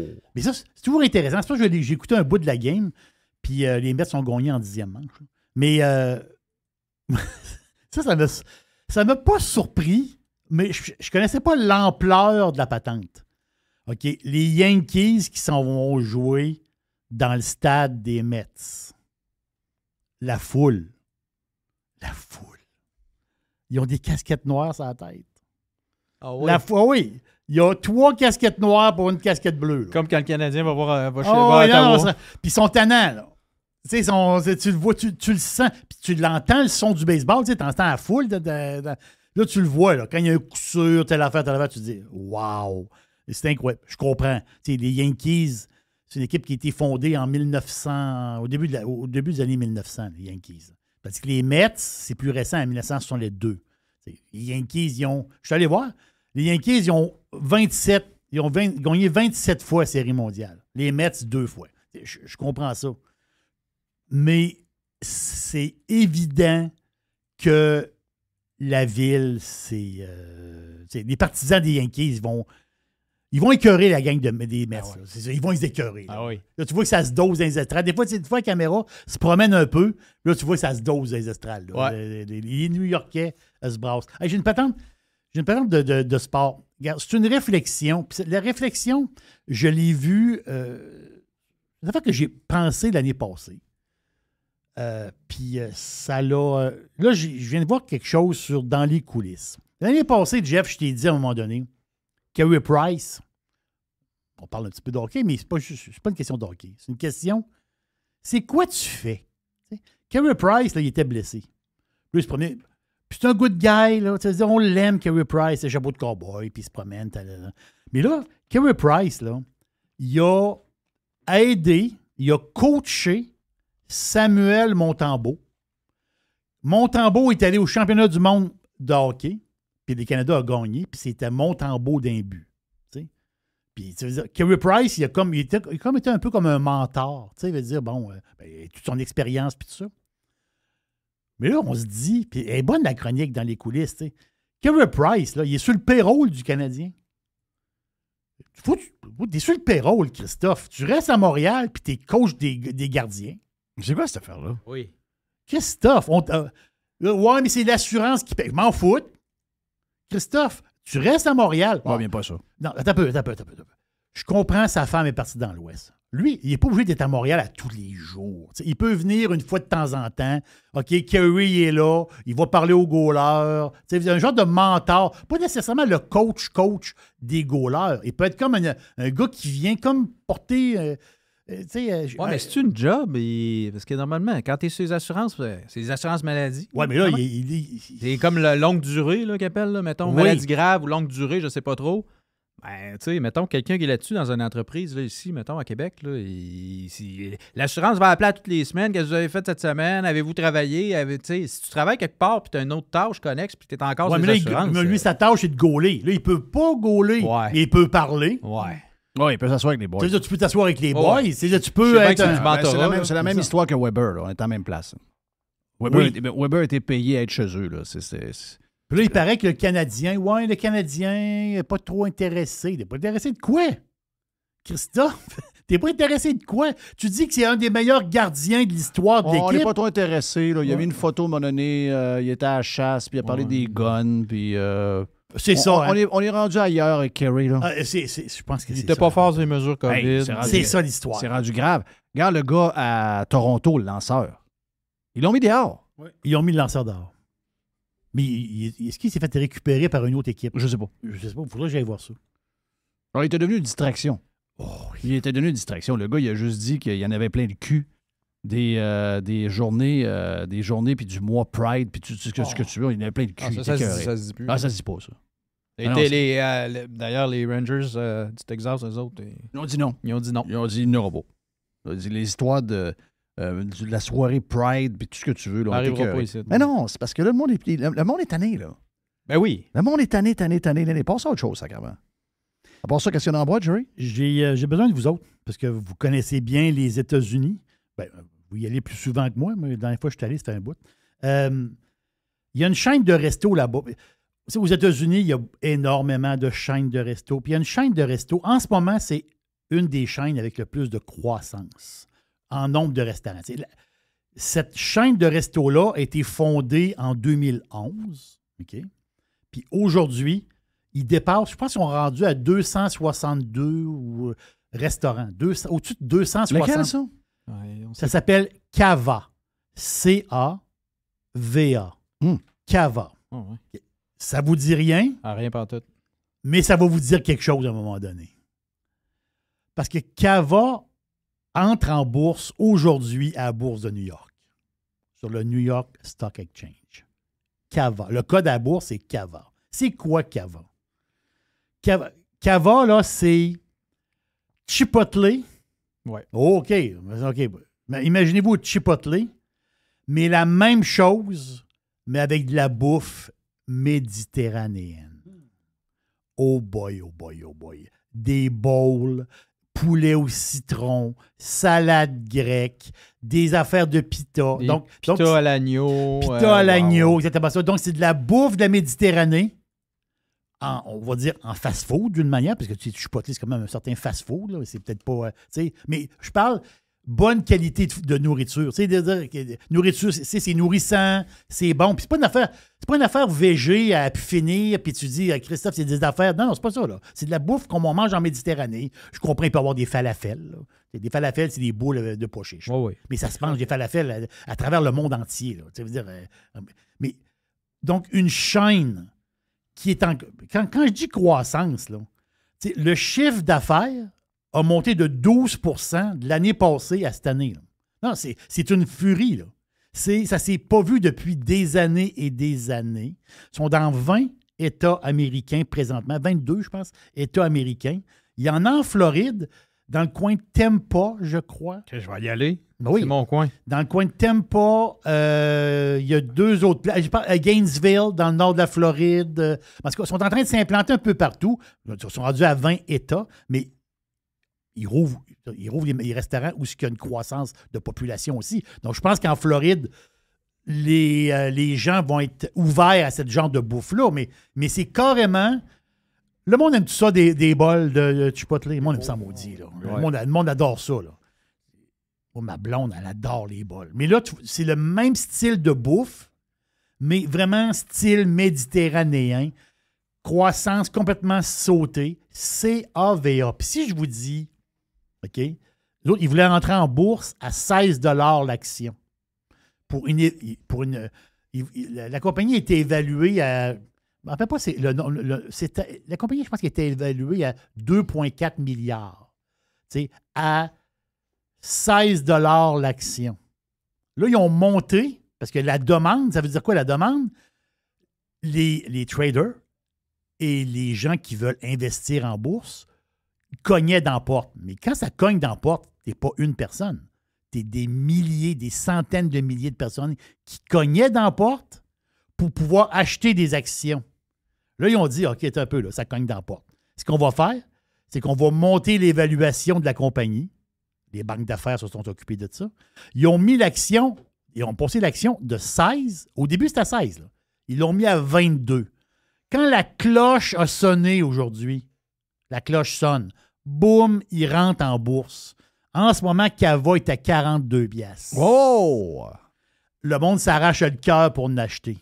Donc, il y a beaucoup d'investisseurs qui croient à cette compagnie-là, qui croient à... Puis là, eux autres, on s'entend-tu qu'ils commencent... C'était fondé en 2011. Ils ont 260 quelques restaurants. Ils ont un potentiel énorme. Donc, on parle de boursicotage ici, là. Regarde. Surveillez ça. Où est-ce que ça va aller, ça, Cava? Donc, le code en bourse, CAVA. C'est le nom du restaurant aussi. Puis ça a l'air vraiment le fun. Puis, Jay, t'as une job. Faut aller manger chez Cava. Faut aller chez Cava, puis tu fais un rapport. Tu me fais un rapport sur la chaîne de restaurants. Parce que... Mais fais un rapport. Faut que tu me fasses un rapport, Jay, comme un gars qui veut investir. OK. Tu dis, je rentre là, j'analyse la patente. Oui, le building. Là, tu dis, OK, aussi, là, tu dis, OK, ouais, il y a quelque chose. Ou tu dis, si tu dis, mettons, je rentre là, mais il y a une affaire qui cloche ou ça ne marche pas, je sais pas trop. Il faut que tu le dises. Parce que c'est peut-être un bébé Chipotle. Mais c'est probablement ça que les gens en bourse cherchent. Voilà. Le futur Chipotle. Voilà. Ouais. C'est peut-être, on dit peut-être, c'est peut-être eux autres. Si tu mettais 1000 $ dans Chipotle il y a 20 ans, ça vaut 55 000. Combien? 55 000. C'était mis 1000? 1000. Wow. Il y a 20 ans. Mais on s'entend-tu que Chipotle, c'est solide comme du béton. Pour ce qu'on comprend, dire, c'est une croissance lente, mais ça veut dire constante. Aujourd'hui, ben, c'est un blue chip boursier, Chipotle. Là.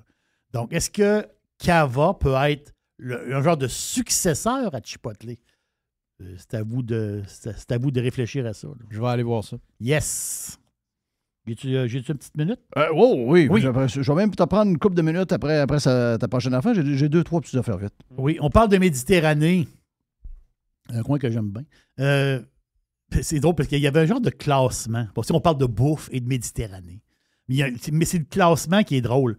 On parle des pays de l'OCDE. On entend l'OCDE, c'est quoi cette patente-là? L'OCDE, là, c'est des pays, c'est les 38 pays les plus développés sur Terre. Oh. C'est simple que ça. Okay. Les pays développés, il y en a 38. Je parle développés. Il y a une différence. C'est sûr qu'en Inde, si tu dis, ouais, mais c'est comme sous-développé. Ouais, en Inde, c'est tout sous-développé, mais il y a des villes qui il y a des tours. On s'entend-tu, là? En Inde, c'est pas le Somalie. Là. On s'entend-tu comme pays? Donc, les 38 pays les plus développés. Et là ils ont sorti une statistique, moi, que je trouve le fun. OK? Quelle place dans le monde où est-ce que tu manges le plus vite ou que tu prends plus de temps dans ta journée pour manger? Puis quelle place dans le monde qui prend le plus de temps pour manger? Ben, moi, je commence par celle que tu prends le plus de temps pour manger. Oui. Puis, je vais te dire la France. Tu piles dessus. OK, vas-y. Le temps, tu prends le moins de temps pour manger? Le plus et le moins de temps. Là. OK, le plus, la France, ouais. Le moins, tu as dit quoi? Ben, les pays où on prend le plus de temps pour manger, c'est la France. Puis le moins, l'Espagne. OK. Et l'Italie. Et l'Italie. Ben oui. Ah oui. Donc, les pays méditerranéens, c'est 2h15 par jour. 2h15 par jour qui ont le derrière assis en train de manger. Manger, là, c'est le temps de manger. Tu peux être debout aussi, puisqu'il y a des petits bars, t'es debout. Mais le temps de se restaurer, si on peut dire. Ouais. Donc, c'est 2h15 par jour. France, Espagne, Italie. Et eux autres, là, sont loin et de loin et de loin en avance sur les autres. Là. Carrément, c'est un top 3 quasiment tout seul dans le classement. Là. Puis, as-tu le top 3 des moins? Prennent le moins de temps? J'ai le top 2 des moins. OK, laisse-moi m'essayer. Moi, je dis Taïwan ou Corée du Sud. Ah ouais? Ça sont vite. Les États-Unis sont pas loin, peut-être. Les champions de la vitesse, c'est États-Unis d'Amérique et Canada. Non! Hey! Ça, c'est nord-américain. Moi, je ne suis pas surpris, 0. Ben non. 1h02 aux États-Unis, 1h05 au Canada. Monsieur, je parle de moi, moi? Toi, c'est quoi? Moi, là, 8 minutes et quand demie? je mange... Non, c'est pas ça. J'aime pas quand ça prend trop de temps, OK, me faire servir. Quand je range, parce que j'ai faim, là, tu sais, dire, bring the food, please. Puis quand j'ai fini, moi, même ma facture, je veux juste crisser mon camp. J'ai aucun plaisir à rester une demi-heure assis à siroter quoi que ce soit dans un restaurant. Aucun plaisir. Ouais. J'aime manger, j'aime le moment où je mange.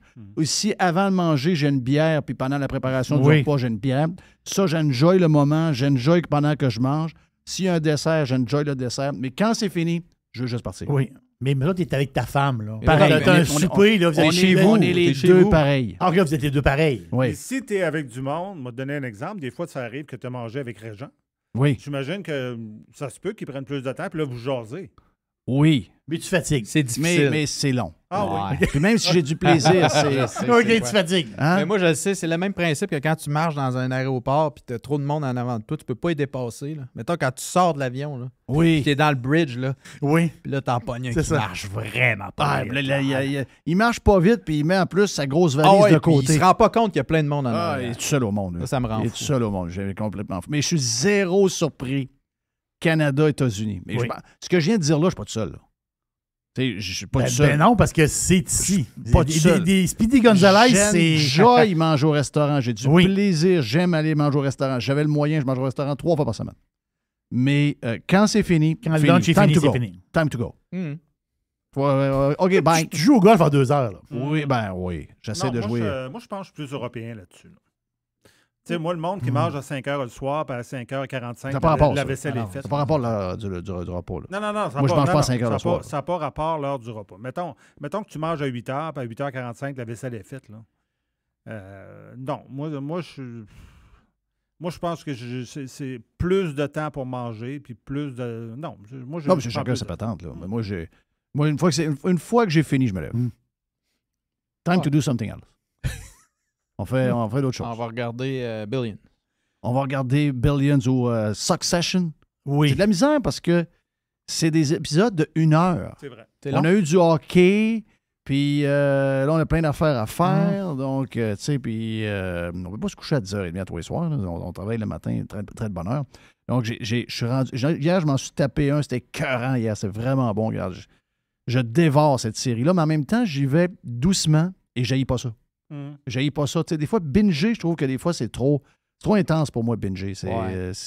Faut que j'y aille doucement. Faut que j'y aille plus doucement. Ben, surtout avec des 1 heure, là, c'est un gros binge. C'est un contrat de bingeage pas mal. Oui, c'est ça. C'est pas pareil. Il y a 4 saisons, 10 épisodes par saison. Donc, ça fait 40 heures de binge. Là. Oui, c'est ça. Ça fait du stock. C'est une job à temps plein. Là. Ça fait du stock. Petite affaire vite. Est-ce que je peux te faire entendre de quoi pour un peu de ce qu'on parlait au départ? Quand je vais le faire entendre, on en parlera après, OK? Ce sont des pompiers français qui viennent au Québec pour nous aider. Ça fait une semaine qu'ils sont là, ils n'ont pas encore éteint une crise de feu. De la formation. OK? Vous allez comprendre pourquoi. S'enfonce dans la forêt québécoise, mais toujours pas de flamme à l'horizon. Arrivés il y a 3 jours au Canada, ils doivent encore s'adapter aux méthodes de travail locales. Juste pour calmer les flammes. Ça, c'est seulement pour la première part. Chaque geste correspond à une règle précise qu'il faut respecter. C'est la première fois que des pompiers européens opèrent ici et les Canadiens ne veulent prendre aucun risque, une mentalité différente de leur homologue français. Quand il y a les incendies chez nous, les renforts arrivent, ils sont directement ou plus ou moins dispatchés sur le sinistre. Nous ici, ça fait quelques jours qu'on est là maintenant et il y a beaucoup d'attentes, beaucoup de formation. De l'attente et beaucoup d'impatience également. Un peu de frustration, vous avez envie d'aller j'imagine. Bien sûr, on a fait tout ça pour aller les aider. La formation des pompiers français se poursuit ici dans les forêts du nord du Québec. Avant d'être engagé sur le feu, il faut se familiariser avec tous les équipements et toutes les techniques d'engagement du feu. Les pompiers français devraient intervenir sur le terrain avec des feux à gérer eux-mêmes d'ici 24 heures. Et au Québec, les besoins sont immenses. Près de 120 feux sont toujours actifs dans la province et les pompiers locaux sont proches de l'épuisement. Ça fait 14 jours qu'on travaille sur les feux. Ça commence à être dur sur le corps, puis physiquement c'est quand même compliqué de travailler comme ça sur les feux. De voir du monde comme ça arriver pour nous aider, c'est sûr que ça nous remet du beau au cœur, puis on est vraiment content de les voir. La mission du détachement français, qui compte 109 pompiers et militaires de la sécurité civile, doit pour l'instant durer 21 jours. D'autres pompiers européens, des Espagnols et des Portugais, devraient également arriver d'ici mercredi. On est incroyable. La vraie raison, c'est qu'ils ne veulent pas que les feux s'éteignent. La vraie histoire, ils ne veulent pas les éteindre. Voyons donc, sacrément, t'en retiens des gars d'expérience et des femmes d'expérience qui arrivent de l'autre bout du monde pour éteindre des feux. C'est des pompiers, là. C'est des pompiers, là. La vraie raison, ils ne veulent pas que les feux éteignent. OK? Ça, c'est mon côté malade dans la tête. Je l'assume. Ils ne veulent pas ça, pas tout. Voyons donc, sacrément, s'ils voulaient vraiment que ces feux-là soient éteints, ils seraient éteints déjà. On n'est pas des experts avec les CL215, puis là, on a du monde qui vient de nous aider, on a tout ce qu'il faut. Ben ouais, donc, on a tout ce qu'il faut, puis on est là, puis ça fait 3 jours, ils n'ont pas vu une flamme encore. Ils forment. Voyons donc, toi. Ils forment des pompiers. Ils forment des pompiers. Non, mais c'est une ou l'autre, là. Soit qu'on ne veut pas que le feu soit éteindu, ou encore, on est les plus idiots de la planète. On est les plus caves. Il y a du monde qui vient. Ah, on va pas au feu tout de suite, là. On va vous montrer comment faire. Voyons, sacrément, c'est le job. Jeff, c'est des cliniques de formation. Ils doivent avoir un horaire. Ils arrivent ici, là, ils lui donnent une feuille. Là, comme ça, là, puis là, il y a un horaire. Bon, à 8 heures, mettez vos uniformes. À 10 heures, on s'en va à telle place. On va vous montrer comment faire une ligne une salade au thon pour tout le monde. C'est ça. Rencontre avec la SOP-Feu à 2 heures de l'après-midi. Rencontre avec les pilotes de la SOP-Feu. Ah oui. C'est ça, c'est tout. Formation sur le type d'arme. Est-ce que les pompiers sud-africains parlent français? Oui. Vous avez 3 jours pour parler français, sinon on vous crisse dehors. C'est ça. C'est tout des patentes de même, c'est sûr. Hein? C'est sûr que c'est des patentes de même. Un petit dernière, Jerry? Oui, juste de même. Demain, c'est vendredi, demain. Demain, je ne sais pas vers quelle heure de la journée, là, mais demain, on va passer le 40 millions d'habitants au Canada. Hein? Ben, c'est pas vrai, ça. Là. Pourquoi? Il y a plein de monde qui ont des...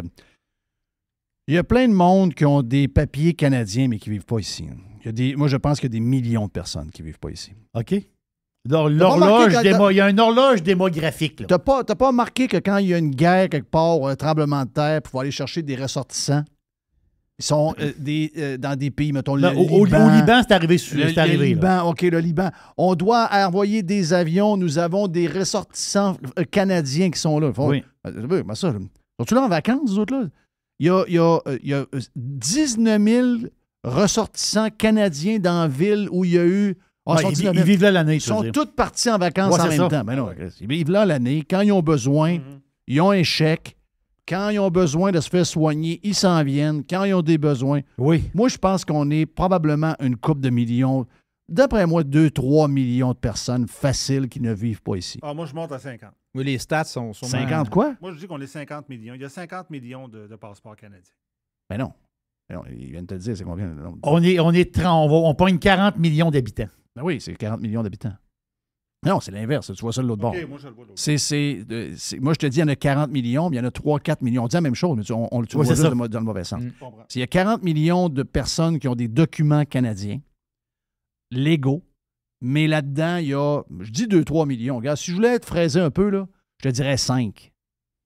Du monde qui vivent dans des pays, surtout dans ces pays-là, ils n'ont pas d'adresse ici.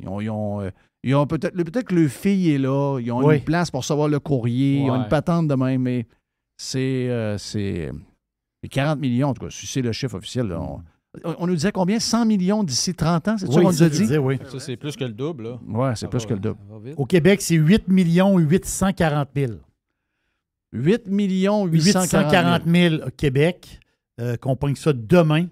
Puis à l'île du Prince-Édouard, c'est 177 000. Belle place, ça.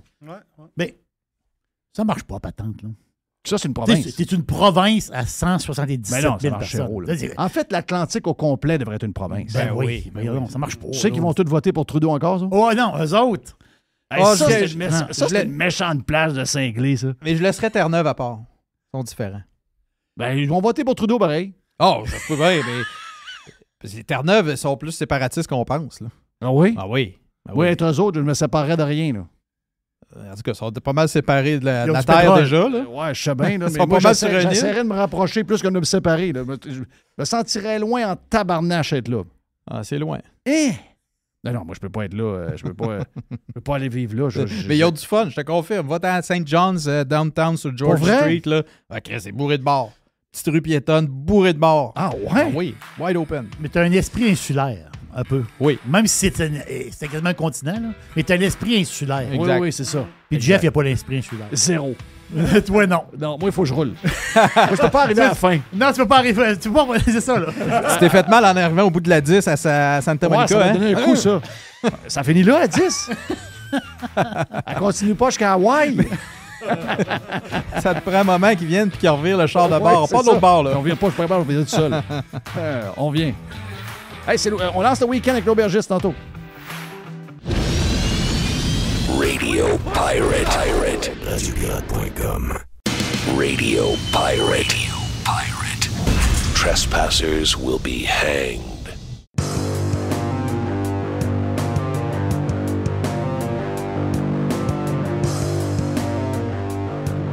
Quel sujet pareil, hein? Oui, on parlait de pendant la pause, c'est ça, insulaire ou pas insulaire. Je pense que j'ai pas ça en dedans de moi. Je pense que je sais pas pourquoi, d'où ça vient, mais ça vient vraiment du fait que j'ai de la misère à imaginer que je ne suis pas en contrôle d'une patente. Ça, c'est bizarre. Hein? Ça veut dire que si je suis à une place, puis je me fixe un objectif et je peux y aller avec moi-même, avec mon auto, puis non, là, si tu es sur une île, puis tu vas aller à un point X, il faut absolument que tu prennes l'avion ou le train ou le bateau. Oui.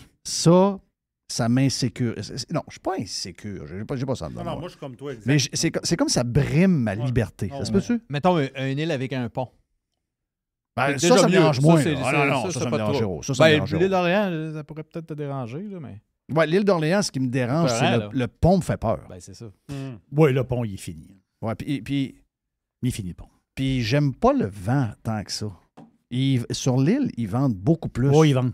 Tu sais, t'es dans un couloir de vent. Là. Oui. Donc, ça me fait pas. Mais, c'est l'effet entonnoir du fleuve, là, un peu. Tu sais, Sea Island, en Georgie, dans le coin de Jacksonville, dans ces coins-là.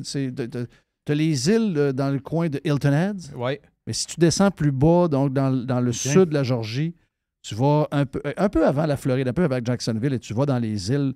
Sea Island, ces coins-là, ça, je suis là. Ça, je peux vivre sur une île de même n'importe quand. Puis c'est la preuve que des ponts, c'est beau. Quelqu'un qui dit que des ponts, c'est pas beau, c'est parce qu'il n'a pas vu de beaux ponts. Là. Je veux dire, c'est parce que là, il se fie au pont de Marthe qu'on a alentour de nous autres. Tabarouette. Ouais, je vois des Sea Island, je vois le spot. Sea Island. C'est beau, ce coin-là. C'est la preuve que je peux vivre sur une île. Il y a des ponts. Tu remarques qu'il y a des ponts pas mal. Puis si je veux flyer quelque part, la 10 n'est pas trop loin, la 95 n'est pas loin, donc j'ai accès à tout. Tu comprends? Je veux avoir accès à un territoire immense. À la terre ferme. À la terre ferme. Oui. Ben, c'est comme la strip de terre que tu as dans ton coin. Moi, aller vivre dans une station spatiale, pendant 1 an, je ne peux pas aller là. Non, ça m'intéresse 0-0. Avec une guitare et une petite toune de David Bowie. Non. C'est quoi la toune Space Oddity? Ouais. Ouais, non. Non, ça va maintenant. De quoi tu me parlais, la strip de... Je parlais des petites strips de terre que tu as sur la côte est de la Floride, là, pas loin de chez toi. Là. Ouais, ben ça, il y a Jupiter Island, il y a Hutchison Island. C'est toutes des îles. Puis du côté de Tampa, tu sais, Clearwater Beach, tout ce coin-là, c'est Saint Pete Beach. Il y a des ponts partout. Immenses. Ouais. C'est pas la même affaire. Là. Non, on parle... Mais juste, regarde, les Bahamas.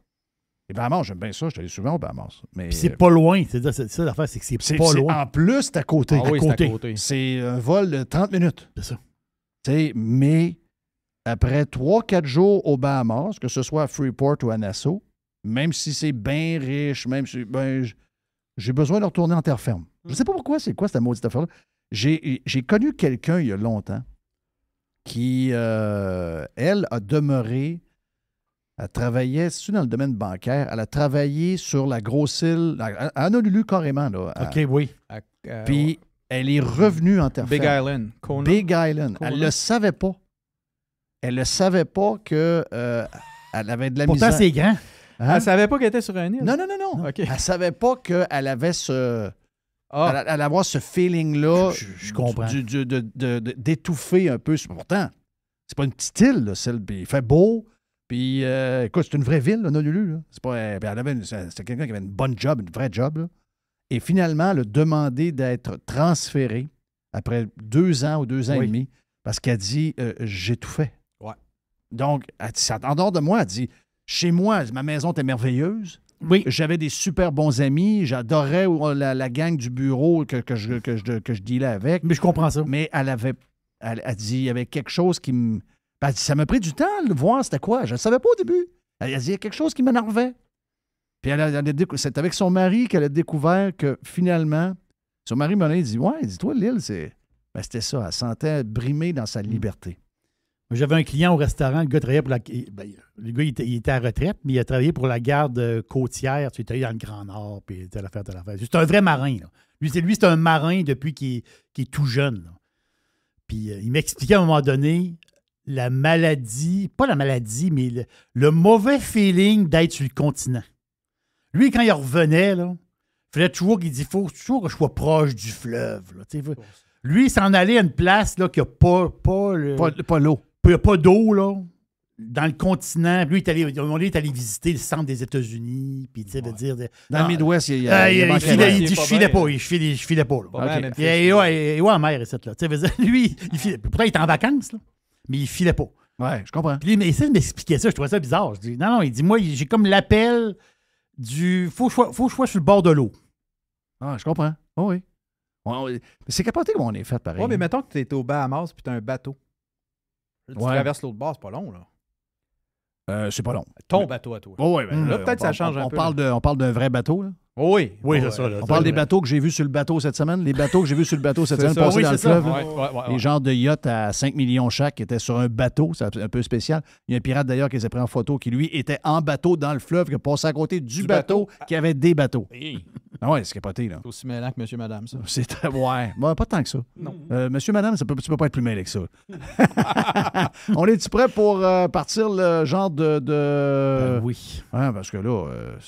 on a soif. Il arrive, là, il est en arrière. Il s'en vient. Là. On a soif. Puis, comme je t'ai dit, faut que tu nous fasses oublier cette température-là. Là. Hey, l'aubergiste, c'est le week-end!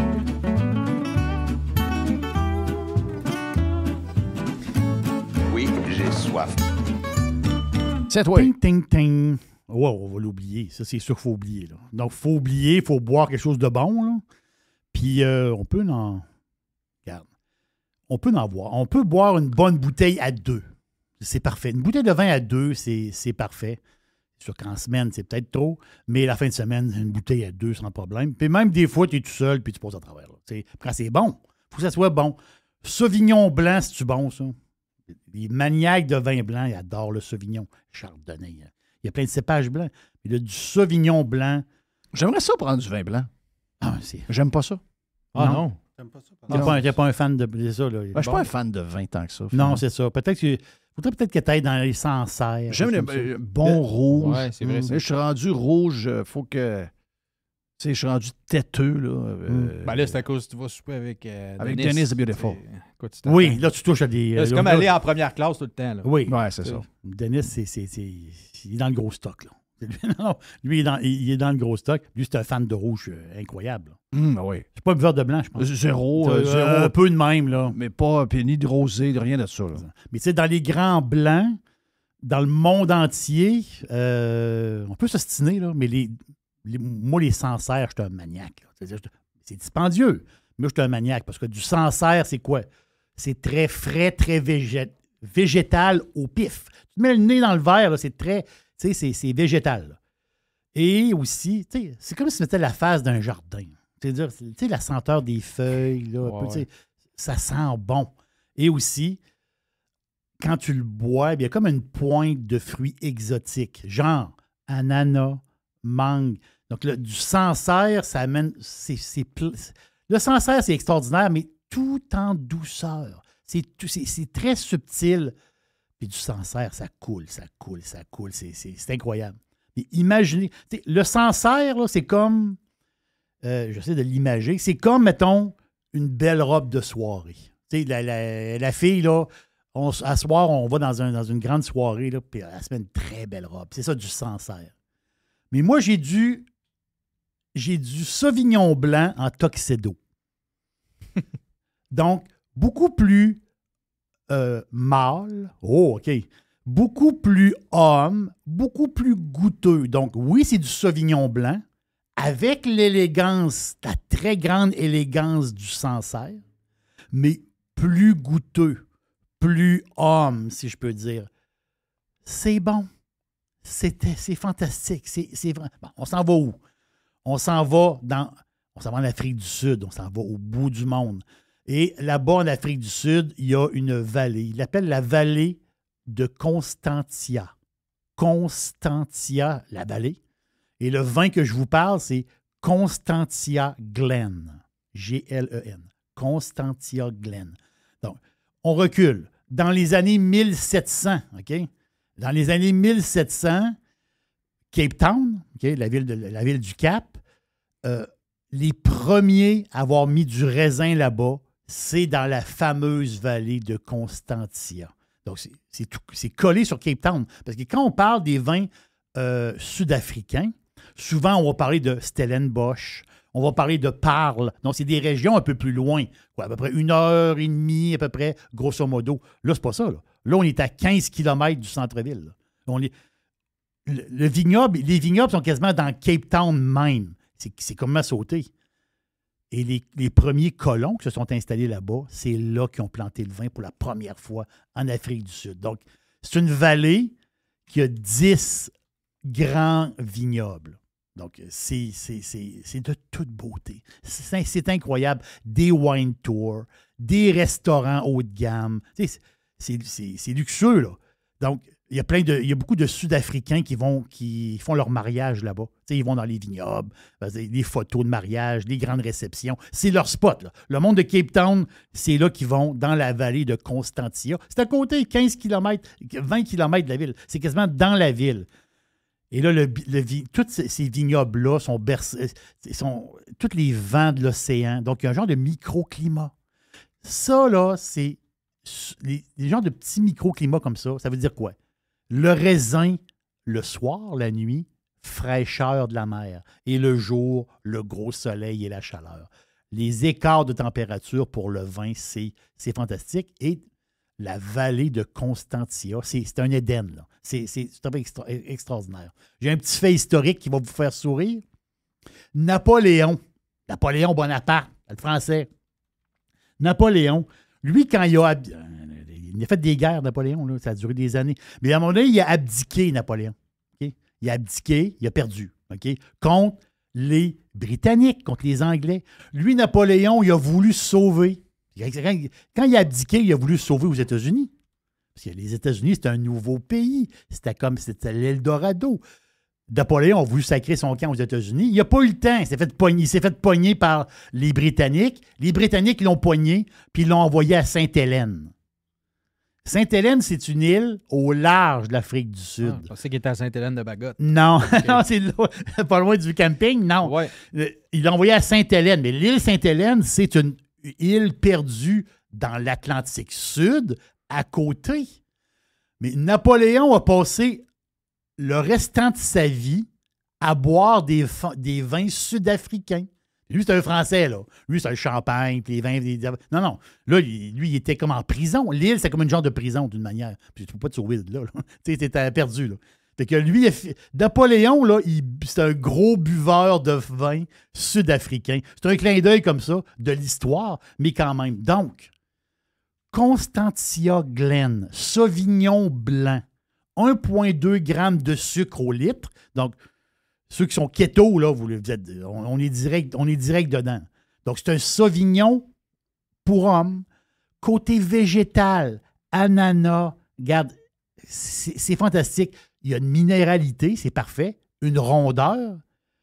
C'est mon Sauvignon en Tuxedo. C'est bon, ça n'a pas de sens. Et si vous allez l'acheter sur place, directement au vignoble, tu vas là aujourd'hui, là, tu rentres, bonjour, je veux acheter une bouteille. C'est 195 rand.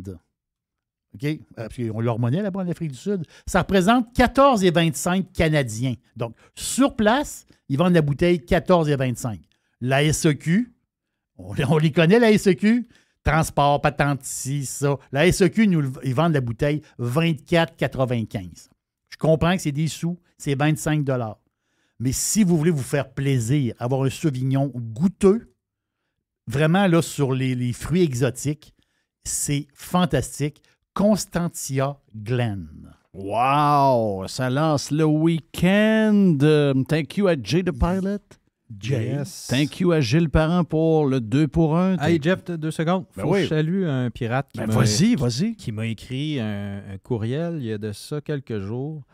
Pat Lavoie. Pat Lavoie m'a écrit parce que dans le temps que je faisais mon petit podcast de mon bord durant la pandémie, Pat m'avait écrit parce qu'il voulait devenir pilote, mais comme deuxième carrière. Tu sais, il avait pas.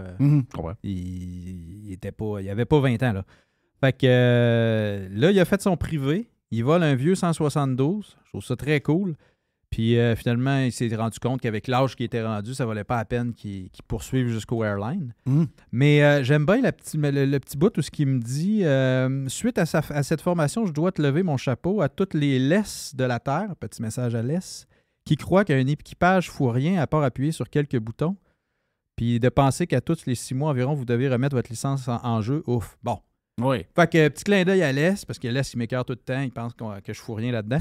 Puis à Dodu aussi. Dodu pareil? Dodu, il est pareil. Oui? Il dit que je suis tout le temps en congé. Les gars de hockey sont ordinaires. Les gars de hockey sont jaloux un peu. Ouais. On les salue. On salue l'Est, on salue Dodu, qui n'était pas hier d'ailleurs du vestiaire, mais qui sera là la semaine prochaine. Thank you, mon ami Jay. Thank you, mon chum Mr. White. Thank you, Jerry. Yes. Et merci, comme je le disais, à Gilles Parent. Mon nom est Jeff Fillion. Le week-end est lancé officiellement. Voilà, yes!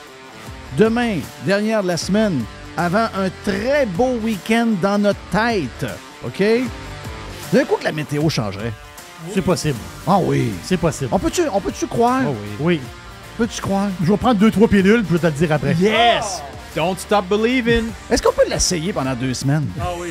Les pilules. Non, moi, je suis prêt, là. Moi, je suis prêt aussi. J'ai un protocole de 2 semaines. Oui. Le boss de la SQDC, il est rendu boss de la SAQ. Ben, vois-tu? Il n'y a pas d'élection qui s'en viennent, là? Non. On prend des jeux. See ya!